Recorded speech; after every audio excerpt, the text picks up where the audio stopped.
बिस्मिल्लाहिर्रहमानिर्रहीम। अस्सलामुअलैकुम। मेरे चैनल में आपका इस्तकबाल है। आज की ये वीडियो पहली क्लास की किताब बाल भारती का, देखिए ये छठी इकाई है।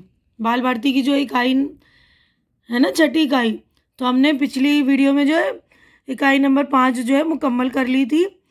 तो ये आज जो है यहाँ पर हमने पेज नंबर देखिए 57 यानी 57। पिछली वीडियो में हमने 56 पेज नंबर मुकम्मल कर लिया था। तो आज की वीडियो में यहाँ से हम शुरू करेंगे।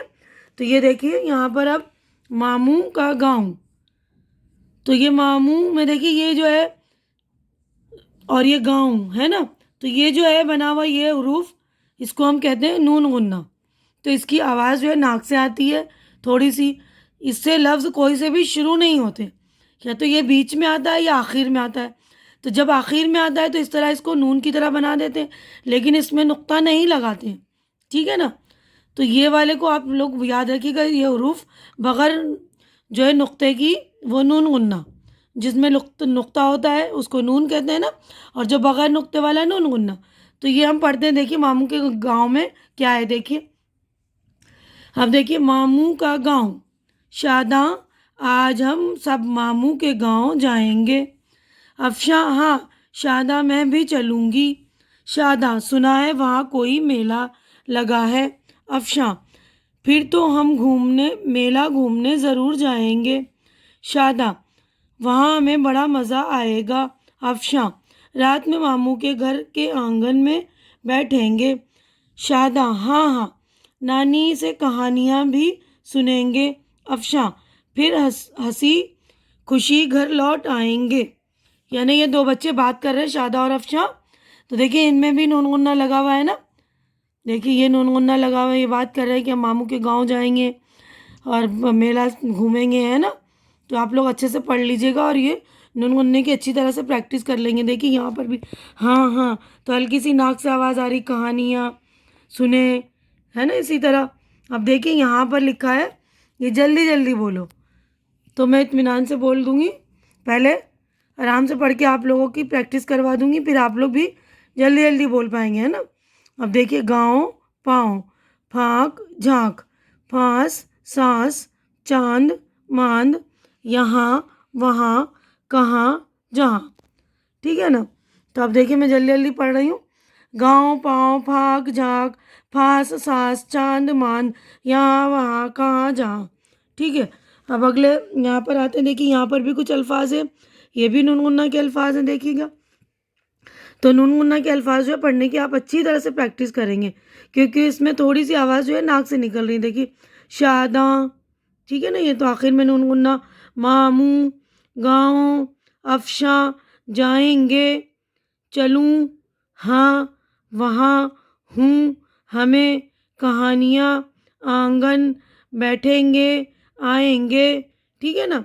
तो आप लोग अच्छी तरह से कर लेंगे। देखिए यहाँ पर जो है ज़्यादातर आखिर में लगे हुए हैं, ये ना नून गुन्ना आखिर में, तो यहाँ पर नून की तरह बना दिया, लेकिन इनमें नुक्ता नहीं है। इस बात का आप ध्यान रखेंगे, ठीक है ना। अब अगले सफ़े पर हम चलते हैं पेज। तो देखिए ये अगले सफ़े पर मेरी पतंग जो है कि ये नज़्म है, तो ये हम पढ़ेंगे। देखिए पेज नंबर 58 यानी 58 है, सफ़ा नंबर 58 है ना, ये देखिए 58 है। तो ये वाला सफ़ा हम पढ़ेंगे। देखिए इसमें मैंने आपको बताया था ना, नून गुन्ना या तो आखिर में आता है या तो हरूफ के यानी लफ्ज़ के बीच में आता है। तो ये देखिए मेरी पतंग, तो ये पतंग में ये जो है ये नून गुन्ना है, लेकिन यहाँ पर बीच में चूँकि शोशे बना दिए गए हैं ना इनमें, तो शोशे बनाकर हमें दिखाना पड़ता है, तो इसलिए हम नून का नुक्ता लगाकर दिखाते हैं, क्योंकि शोशा बनाकर हम ये छोड़ देंगे तो समझ में नहीं आएगा ना। तो इसी को समझाने के लिए हमने जो है साथ में मिलाया। जैसे मेरी पतंग, पतंग में हल्की सी नाक से आवाज़ आ रही है ना यहाँ, तो इसी को कहते हैं नून गुन्ना। तो जब बीच में लगेगा, इस बात का ध्यान रखेंगे आप लोग। तो जब बीच में लगता है ना, तो यहाँ पर हमें शो करने के लिए यानी दिखाने के लिए हमें शोशा बना के, जैसे पे का ते का शोशा बना, और यहाँ पर नून का शोशा नहीं, पतंग नहीं कहेंगे ना, पतंग, हल्की सी नाक से आवाज़ आ रही है ना, तो इसलिए नून की आवाज़ नहीं आ रही बल्कि नून गुन्ना की आवाज़ आ रही। तो हम यहाँ पर नुक्ता लगाकर शो कर देते हैं ना। देखिए देखो मेरी पतंग कैसा है उसका रंग, देख उड़ने का ढंग, लोग सारे हैं दंग, जी में है ये उमंग, मैं उड़ूँ इसके संग। तो सारे देखिए पतंग रंग ढंग दंग, उमंग, संग, सारे लफ्ज़ों की है ना आप लोग अच्छी तरह से प्रैक्टिस कर लेंगे।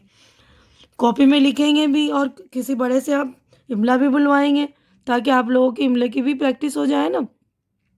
अब देखिए अगला है जो इन लफ्ज़ों में 2 तरह के नून गुन्ने आए हैं, इन्हें अलग अलग करके लिखो। तो यहाँ पर देखिए 2 तरह के नून गुन्ने हैं ना, एक तो जो है बीच में, ठीक है। अब देखिए यहाँ पर चांद, मांग, संग, बुलंद, कंद, कांच। अब कंवल, जंग, पलंग, आंगन, मलंग, मंगल। तो इनमें फ़र्क ये है देखिए ऊपर की नून गुन्ना में कि थोड़ी है इनमें जो है नाक से आवाज़ निकल रही है और इसमें थोड़ी जो है नून की आवाज़ भी आ रही है। जैसे पलंग, लंग, लाम और नून, आंगन, है ना, नून की आवाज़ आ रही है, मलंग, मंगल, तो हल्की सी इसमें नून की भी आवाज़ आती है, कंवल, जंग। तो इनमें 2 तरह के नून गुन्ना आते हैं। तो कुछ में तो सिर्फ हम जो है नाक की आवाज़ लेते हैं, कुछ में जो हल्की नून की आवाज़ आती है, ठीक है ना। तो आप लोग अच्छी तरह से इन लफ्ज़ों को समझ लीजिएगा, ठीक है। अब यहाँ पर हम आते हैं, ये देखिए यहाँ पर लिखा है जल्दी जल्दी बोलो। तो मैं पहले आराम से यानी स्लो स्लो पढ़ के आपको बताऊंगी, फिर जल्दी जल्दी भी पढ़ रही, तो आप लोग भी सुनकर प्रैक्टिस कर लेंगे, फिर आप भी जल्दी बोलिएगा, ठीक है ना। देखिए संग, ढंग, जंग, भंग, ठंडे, अंडे, संडे, मंडे। तो इसमें देखिए सारी नून की आवाज़ पूरी आ रही है ना। अब बुलंद, समंद, कमंद, कंद। अब देखिए जल्दी जल्दी पढ़ते हैं हम, संग, ढंग, जंग, भंग, ठंडे, अंडे, संडे, मंडे, बुलंद, समंद, कमंद, कंद। अब ये देखिए पढ़ो और लिखो। इसमें देखिए पढ़ना है हमें और आप लोग कॉपियों में लिख लेंगे अच्छी तरह, है ना, प्रैक्टिस करेंगे राइटिंग की, यानी खुशखत लिखने की, अच्छी लिखाई में लिखने की, है ना। अब देखिए चांद तारा, बुलंद पहाड़, गीला आंगन, आँख मिचौली, धंग धनक रंग, बिजली खूंदी, गंगा बहती है। देखो और पढ़ो, यहाँ पे भी आपको पढ़ना है। देखिए मामू, नाजा, शादा, दांत, चांद, आँख, होंठ, मांग, ठीक है। अब देखिए अगला जो है पढ़ो और लिखो। अभी आप पढ़ेंगे और लिखेंगे इसको, ठीक है ना। और खुशखत यानी अच्छी लिखाई में लिखकर प्रैक्टिस करेंगे और डिक्टेशन यानी आप इमला भी लिखवाएंगे ताकि आपकी इमला की भी यानी लिखने की प्रैक्टिस हो, ताकि आप बगैर देखे लिख पाएँ, है ना। तो अब देखिए मैं पढ़ रही हूँ, आप लोग सुन लीजिएगा और प्रैक्टिस कर लीजिएगा। पाँव पोंछ, दांत मांझ, चूल्हे का धुआं, चिड़ियों का घोंसला, सांप का फन, ठीक है। तो समझ में आ गया आप लोगों को। नून गुन्ना में कुछ आवाज़ें जो है हल्की नाक की होती है, कुछ आवाज़ में जो है हल्की नून की आती है। कुछ लफ्ज़ जो है आखिर में आते हैं नून गुन्ना के, आखिर में मतलब नून गुन्ना लगता है, कुछ की बीच में नून गुन्ना लगता है। तो जब बीच में लगता है तो उसको हम नुक्ता लगाकर उसको दिखाते हैं, ठीक है ना। तो उसकी जो है शेप नून की तरह है लेकिन उसमें जो है नुक्ता नहीं होता। तो आज की वीडियो यहीं पर मैं मुकम्मल कर रही हूँ, यानी आज की वीडियो में बस इतना ही।